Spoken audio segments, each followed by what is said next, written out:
আজকে তপন জেঠুর কাছে ভিডিও করতে এসেছি, সেখানে দাদা আছে, দাদা দু পিস পায়রা শখ করাচ্ছে, একটু করান দেখি। দেখো রাজদা, আন্ধ্রা পায়রা অনেক জায়গায় দেখেছো, আমি তোমাকে একটা আন্ধ্রা পায়রা শখ করাচ্ছি। দেখো নর, এটা আন্ধ্রা পায়রা? এটা আন্ধ্রা নর। পায়রার পট্টি দেখো, পায়রার হেড শেপ, পায়রার মাথা দেখো।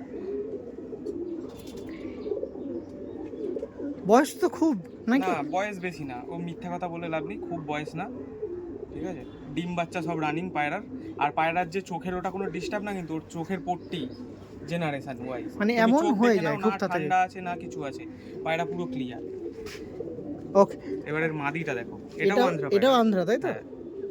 ওকে, এরকম অনেক পায়রা সেল আছে, যারা ভিডিও দেখছেন আপনাদের জন্য ওয়েলকাম। দেখবেন কিছু থাকলে কালেকশন করবেন। পায়রা উড়েছে, আপনার উড়ান দেখে কালেকশন করবেন। দেখুন এখন এমন জেঠুর কাছে, এমন পায়রা প্রেমীর কাছে ভিডিও করতে এসেছি তিনি হচ্ছেন আমাদের তপন জেঠু। তিনি পায়রা উড়ান দেখি আপনার কালেকশন করতে পারবেন, ঠিক আছে? ওকে, থ্যাংক ইউ।